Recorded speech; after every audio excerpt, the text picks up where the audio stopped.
शास्त्री जी के नाम के साथ कर्मयोगी विशेषण जोड़ना बिल्कुल उपयुक्त है, क्योंकि मुझे तो उनका सारा जीवन ही कर्म से भरा हुआ मालूम पड़ता है। शास्त्री जी सामान्य परिवार से ऊपर उठकर देश के प्रधानमंत्री के जिस महत्वपूर्ण पद तक पहुंचे, उसका रहस्य उनके कर्मयोगी होने में ही छिपा हुआ है। वे उन लोगों में भी नहीं थे जो भाग्य पर भरोसा करके बैठे रहते हैं और अचानक कभी सफलता मिल जाती है, बल्कि वे उन लोगों में से थे जिनको अपनी हथेली की लकीरों के बजाय अपने चिंतन और कर्म की शक्ति पर अधिक भरोसा होता है, और वे क्रमशः अपने जीवन का रास्ता बनाते हुए आगे बढ़ते हैं। शास्त्री जी के लिए कर्म ही ईश्वर था और इसके प्रति बिना किसी फल की आशा किए संपूर्ण भाव से समर्पित रहते थे। यहां तक कि जब भी उन्हें फल की प्राप्ति के अवसर मिले, तब भी उन्होंने उस ओर हमेशा उपेक्षित दृष्टि ही रखी। उनका जीवन दर्शन गीता के निष्काम कर्मयोगी का प्रतिरूप था। इसलिए मैं समझता हूं कि उन्हें केवल कर्मयोगी के बजाय निष्काम कर्मयोगी कहना कहीं अधिक उपयुक्त होगा। अपने उद्देश्य के प्रति दृढ़ आस्था, उस उद्देश्य को प्राप्त करने के लिए कर्म का भाव तथा उस कर्म के प्रति संपूर्ण समर्पण, ये तीन बातें मुझे उनके संपूर्ण चरित्र तथा जीवन दर्शन में दिखाई पड़ती है। अपने एक भाषण में उन्होंने इसी तरह के विचार व्यक्त करते हुए कहा था, यहां तक कि भले ही आप राजनीतिक क्षेत्र या सामाजिक क्षेत्र या किसी अन्य क्षेत्र में कार्य करते हैं, यदि आप उसमें सफल होना चाहते हैं, अपने दायित्वों का पूरी तरह से निर्वाह करना चाहते हैं, तो आपके कार्य और समर्पण तथा भक्ति और कर्म में समन्वय होना चाहिए। मैं शास्त्री जी की सफलता का रहस्य उनके इसी महत्वपूर्ण चिंतन में मानता हूं। साथ ही यह भी मानता हूं कि किसी भी व्यक्ति, समाज और देश के विकास का रहस्य इसी भक्ति और कर्म के सिद्धांत में निहित है। शास्त्री जी का संपूर्ण जीवन श्रम, सेवा, सादगी और समर्पण का अनुपम उदाहरण है। उनके ये गुण केवल उनके कार्यों और विचारों में ही अभिव्यक्ति नहीं पाते थे, बल्कि उनको देखने से ही इन सभी भावों का एहसास हो जाता था। उनके अपने व्यक्तित्व में विचारों का अनोखा समन्वय था। वे जो कुछ कहते थे वही करते थे। जो कुछ भी करते थे वह एकमात्र राष्ट्र लाभ की भावना से प्रेरित होकर करते थे। मुझे लगता है कि यह उनके चरित्र की एक बहुत बड़ी विशेषता थी, जिसके कारण देशवासी उन पर इतना अधिक विश्वास करते थे और उन्हें चाहते भी थे। पंडित नेहरू की समृद्ध राजनीतिक विरासत को संभालना और उसे आगे ले जाने का काम कम कठिन नहीं था, लेकिन देश ने उस समय यह साफ साफ देखा कि उसे संभालने की ताकत शास्त्री जी में ही है, और शास्त्री जी ने अपने निर्मल चरित्र और दृढ़ संकल्प शक्ति द्वारा देश की इस आकांक्षा को पूरा किया। शास्त्री जी की एक सबसे बड़ी विशेषता यह थी कि वे एक सामान्य परिवार में पैदा हुए थे। सामान्य परिवार में ही उनकी परवरिश हुई, और जब वे देश के प्रधानमंत्री जैसे महत्वपूर्ण पद पर पहुंचे, तब भी वह सामान्य ही बने रहे। विनम्रता, सादगी और सरलता उनके व्यक्तित्व में एक विशिष्ट प्रकार का आकर्षण पैदा करते थे। इस दृष्टि से शास्त्री जी का व्यक्तित्व बापू के अधिक करीब था, और कहना न होगा कि बापू से प्रभावित होकर ही सन 1921 में उन्होंने अपनी पढ़ाई छोड़ दी। शास्त्री जी पर भारतीय चिंतकों डॉक्टर भगवान दास तथा बापू का कुछ ऐसा प्रभाव रहा कि वह जीवन भर उन्हीं आदर्शों पर चलते रहे तथा औरों को इसके लिए प्रेरित करते रहे। शास्त्री जी के संबंध में मुझे बाइबल की वह उक्ति बिल्कुल सही जान पड़ती है कि विनम्र ही पृथ्वी के वारिस होंगे। शास्त्री जी ने हमारे देश के स्वतंत्रता संग्राम में तब प्रवेश किया था जब वे एक स्कूल में विद्यार्थी थे और उस समय उनकी उम्र 17 वर्ष की थी। गांधी जी के आह्वान पर वे स्कूल छोड़कर बाहर आ गए थे। इसके बाद काशी विद्यापीठ में उन्होंने अपनी शिक्षा पूरी की। उनका मन हमेशा देश की आजादी और सामाजिक कार्यों की ओर लगा रहा। परिणाम यह हुआ कि सन 1926 में वे लोक सेवा मंडल में शामिल हो गए, जिसके वे जीवन भर सदस्य रहे। इसमें शामिल होने के बाद से शास्त्री जी ने गांधी जी के विचारों के अनुरूप अछूतोद्वार के काम में अपने आप को लगाया। यहां से शास्त्री जी के जीवन का एक नया अध्याय प्रारंभ हो गया।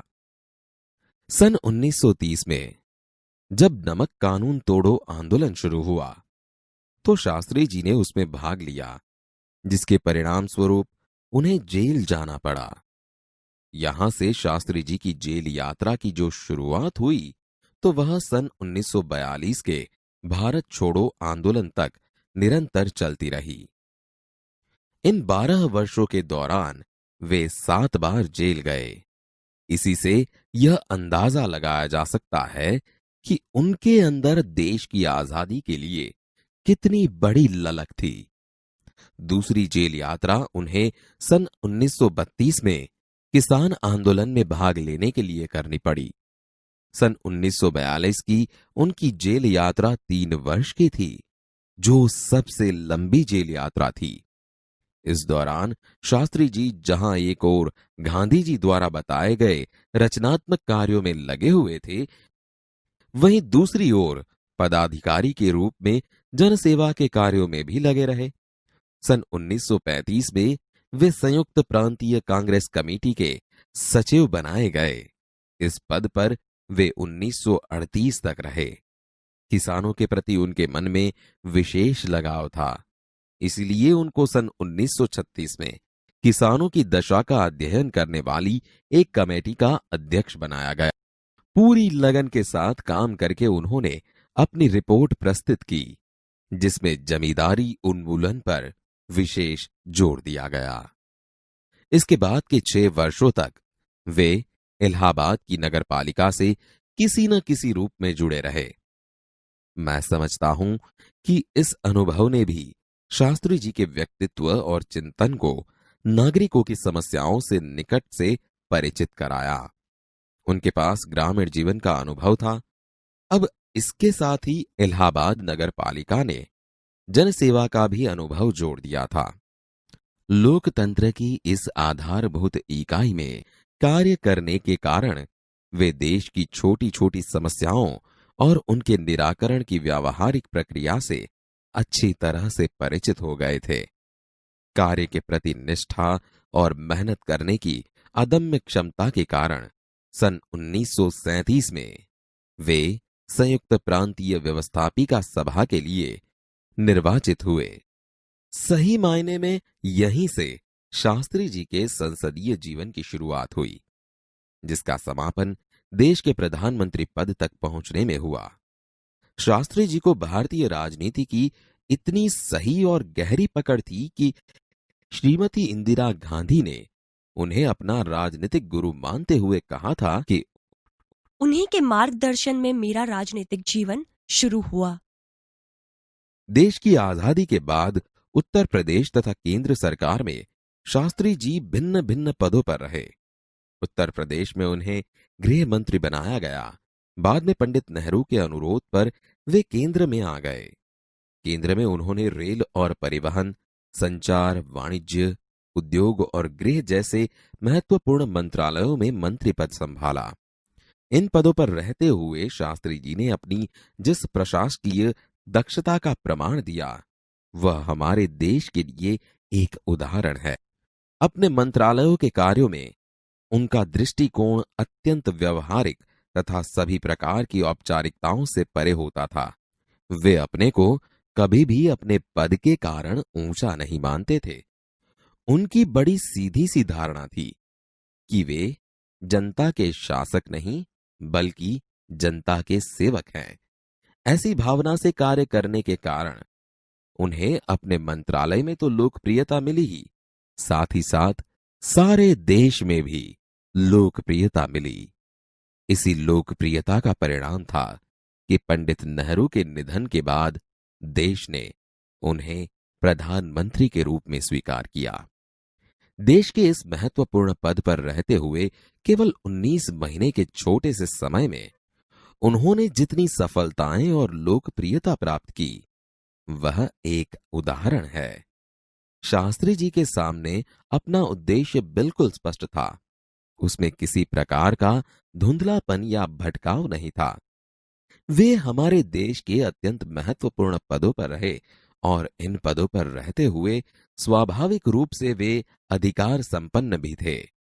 लेकिन उन्होंने हमेशा आत्मसंयम से काम लिया तथा अधिकारों से अधिक कर्तव्यों को तरजीह दी। शायद इसीलिए शास्त्री जी इतने अधिक लोकप्रिय भी हो सके। उन्होंने अलीगढ़ मुस्लिम विश्वविद्यालय के दीक्षांत समारोह में 19 दिसंबर 1964 को छात्रों को संबोधित करते हुए कुछ इसी तरह के विचार व्यक्त किए थे। आपके भविष्य की मंजिल चाहे जो कुछ भी हो, आप में से प्रत्येक को यह सोचना चाहिए कि आप सबसे पहले देश के नागरिक हैं।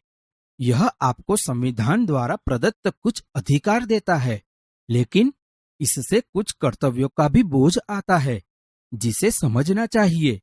हमारा देश प्रजातांत्रिक है, जो निजी स्वतंत्रता देता है, लेकिन इस स्वतंत्रता का उपयोग एक व्यवस्थित समाज के हित में स्वेच्छा से लगाए गए प्रतिबंधों के तहत होना चाहिए। अधिकार, कर्तव्य और आत्मसंयम के बारे में यह अत्यंत महत्वपूर्ण बात शास्त्री जी ने कही थी, जिसे आज याद रखने की जरूरत है।